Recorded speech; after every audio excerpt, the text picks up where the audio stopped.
That's a familiar face. Barbara Streisand and Ryan O'Neal fighting it out in the main event, one of 5 big new summer movies we're going to be reviewing on Sneak Previews.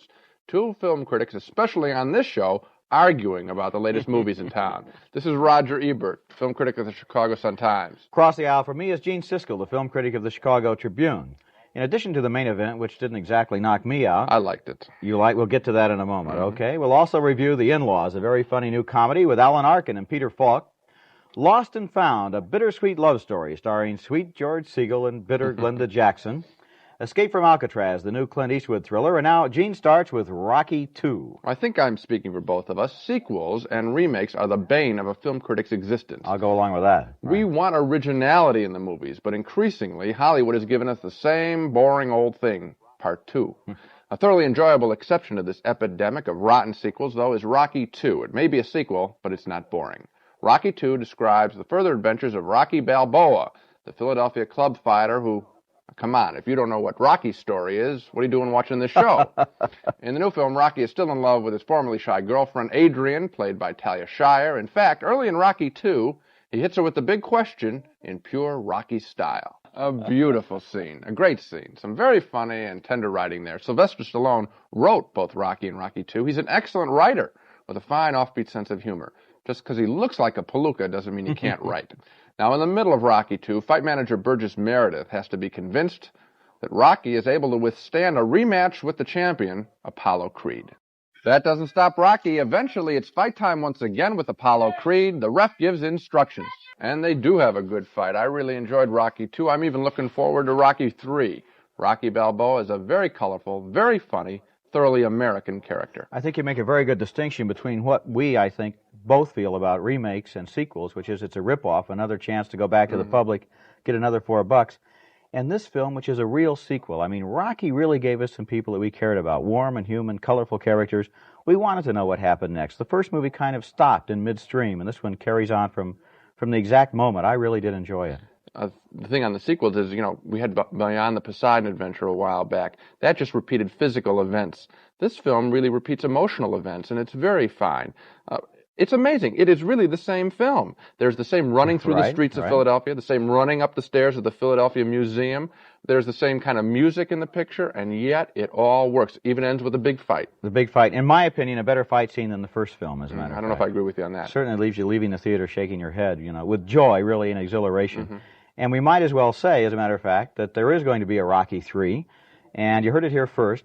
Apollo Creed retires. He becomes Rocky's trainer. Rocky decides to fight one more fight, and where do you think the fight is held? Only one place that's possible, right? The Roman Colosseum. I'm looking forward to that. This is really, I think, a fairy tale for adults, and just like little kids like to hear the same old stories, this story could go on for a long time for me, too. Well, I guess Rocky III is going to be the last one. But you were right, I think, to talk about the humor in the film, too. It's not just all serious punching and so forth.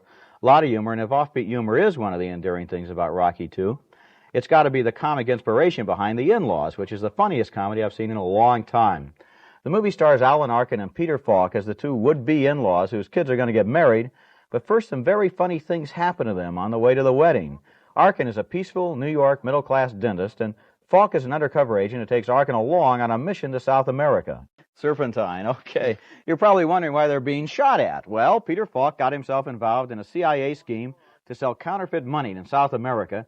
He took along poor Arkin, and suddenly they're involved in the middle of a civil war. One of the best things about the movie is the way, as you can see there, Arkin tenses up. He can't believe these incredible situations that Falk has led him into.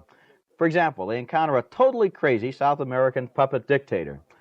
And when I say he's a puppet dictator, I ought to add that he brings along his own puppet. That was Richard Libertini as General Garcia in a performance of transcendent goofiness. But then the whole movie is the same way. The In-Laws has got to be the summer's funniest comedy. Well, here we go. What do you mean, here we go? No, we both saw the same picture, obviously. We did see the same picture. Different reactions. I liked it. Yes, I sat there and didn't laugh. I must admit, to be fair, there were a lot of people cracking up around me. There were a lot of people, though, around me who were not laughing, and I was one of them. And it's very hard to argue seriously about a comedy. It's an involuntary physical reaction, laughter. I can't argue you out of your laughs. I know that you thought that stuff is funny. For me, when he yelled serpentine, I thought it was like the third time was just too much. The hand puppet, I know it could be funny to somebody. Not you didn't to me. like it when he gave little senior, what's his name, a drink? You didn't like that? You didn't find that funny? No, at that point I didn't lose it. Pictures like this work well when the momentum builds. It obviously built up for you. It built for me. You're right. When you start thinking about a comedy, then the comedy is dead. Believe me, there are a couple of comedies on this show that we haven't got to yet that were occasions for very deep thought on my part. In this movie, it's irrational. You can't say, well, the performances are great or the dialogue was great or something. It's a funny movie. I mean, essentially, it's up to the folks at home to decide who has the better sense of humor, who's more reliable, Gene or myself. I'm just going to keep laughing right now. Okay. Here comes a picture I think we're going to agree on. Back in 1973, Glenda Jackson co-starred with George Siskel in a very entertaining adult romantic comedy, A Touch of Class. Well, now they're both together again in another romantic comedy called Lost and Found. It's not a sequel, not a continuation of the same sophisticated story. This one is a truly stupid film. Jackson and Siskel play two previously married folks who bump into each other first in a traffic accident and then again in a skiing accident. Ho, ho. My reaction, too. There's no wit here, just low comedy as they dance together at a hospital. Wasn't that a scream? They both had casts on their legs. Hardy har har. This picture wastes Glenda Jackson, a very bright actress with a script that really isn't worthy of her. First of all, she has to decide whether or not to marry George Siskel and then whether or not to divorce him. Frankly, I couldn't see what she sees him in the first place. Siegel's character, a college professor, is pretty much of a drip. But the key point to be made here, Lost and Found, is a poor movie. It is not a sequel to A Touch of Class. Don't be duped into thinking that it is. I won't be, Gene. I'll tell you what I really disliked about this movie. In any kind of a relationship between a man and a woman, whether it's going to be a straight love story or whether it's going to be a comedy like this allegedly was at one point in its far distant past intended to be, the people have to like each other in order for us to believe in their fights. Well, they really like each other, but they're fighting or something, right? This movie, the closest it comes to giving us any reason to believe they like each other is probably that dumb scene with the cast where they don't even have any dialogue, and then they're on a toboggan for 10 seconds, and that's supposed to be a 10-week love affair. The rest of the time, they fight. Or he goes off and gets drunk, or she decides to fly back to England. They are both thoroughly unpleasant people. When you see a scene like that with that goes on so long, early in a picture, don't you have the reaction like I do?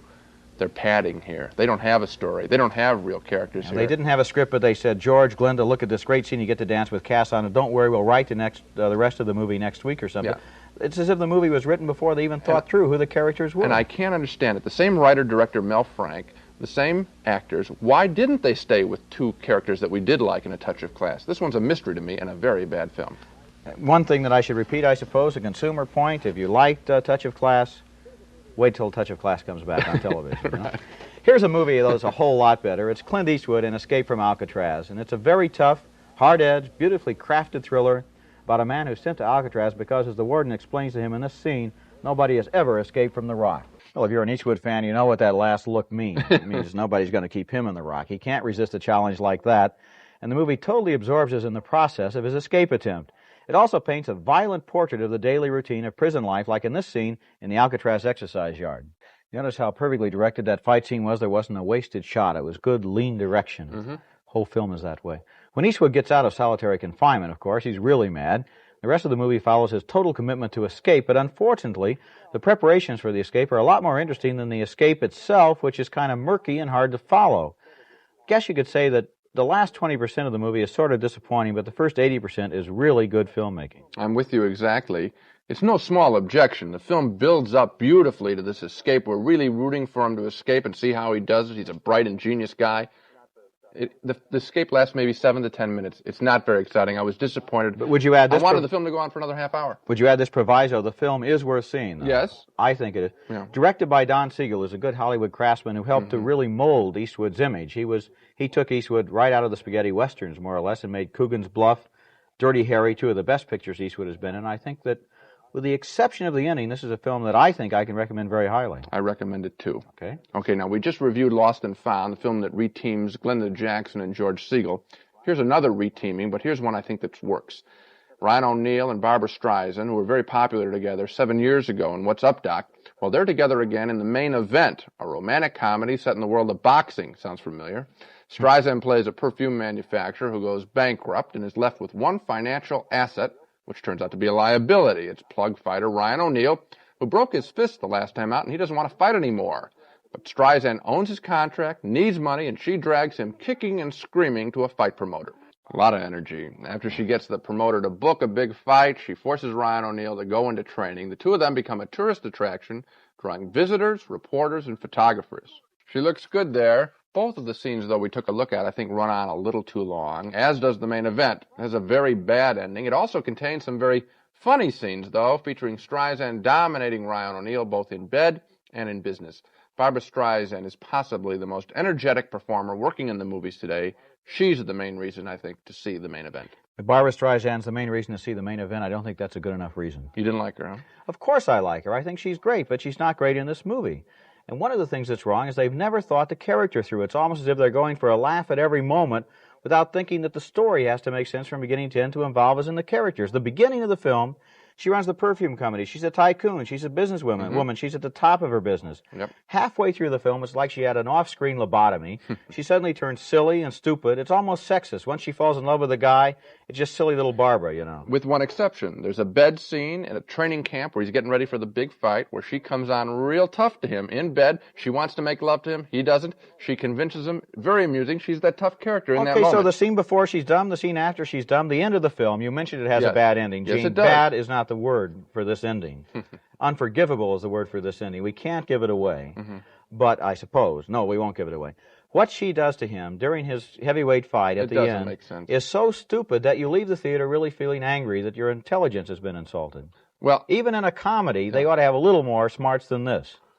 You leave the theater, I think, listening to the credits, and there's a very specific reason you do. She sings her one song in the picture over the credits at the end. If you're going to see a musical, this isn't a musical. There's only that one song. We could almost say, if you like to hear Streisand sing, go toward the end, hear the song. The problem with that is that the ending is so bad. Well, Raj, we disagree, but not about this little critter. Spot the Wonder Dog. Thank you. Spot the Wonder Dog who picks the week's worst movies every week. Listen, Spot, you really sniffed out a bad one this week. My dog is called In Praise of Older Women. Now, what do they mean by older women? It's a little ridiculous. This movie ought to be called In Faint Praise of Girls in Their Mid-30s. The women in question just can't get enough of our hero, Tom Berenger, who makes his way from bed to bed as he immigrates from war-torn Hungary to sex-mad Canada. The film doesn't have the courage to be a hardcore porno film, nor does it have the wit to be a romantic comedy, so it just winds up as a monotonous sexual travelogue. The movie's supposed to be about how older women are wiser and more mature and more understanding than Tom Berenger is. But if the older women in this movie have any insights into the mysteries of the universe, they keep them to themselves, and, for that matter, why shouldn't they? In this movie, that's the only thing they keep to themselves. You hated that picture, huh? Get a load of this one. My Dog is an action picture called Ravagers, one of the end-of-the-world films when the last man on Earth keeps running into new people. Following some sort of nuclear holocaust, Richard Harris stumbles through a deserted town, finds a blind man who gets hit in the head with rocks.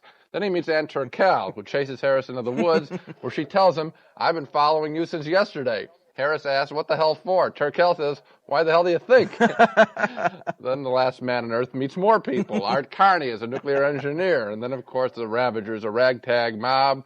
The more you destroy them, the larger their number. None of these characters is particularly interesting. Sort of makes you wish that Richard Harris really was the last man on Earth. Spot, a great job of picking dogs this week, I'm telling you. But anyway, so much for the dogs. Now let's recap our comments on the main movies on this show. Gene and I are both very enthusiastic about Rocky II, and that's why there's a yes next to both of our names. We say yes, we recommend you see this PG-rated picture.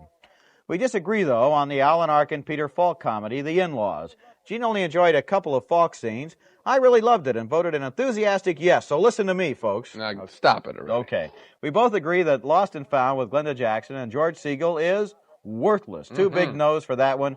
We cannot recommend that you even remotely come close to seeing it. Gene and I seem to have exactly the same opinion, though, on Clint Eastwood's Escape from Alcatraz. An exciting beginning and middle, but it's disappointing at the end. Still, it's a good thriller, and we give it 2 strong yeses. And another disagreement, this time on the Barbra Streisand picture, The Main Event. Gene enjoyed it and thinks Streisand is the reason to see it. I thought there was too much Streisand, too little else. I say no. Gene says yes. Well, that's it for this week. Next time on Sneak Previews, we're going to review 5 more new films, including Moonraker, James Bond's big new adventure, Prophecy, about a strange ecological threat from the North Woods, Nightwing, about an attack of vampire bats, and Dracula with Frank Langella as the vampire bat. Until then, see you at the movies.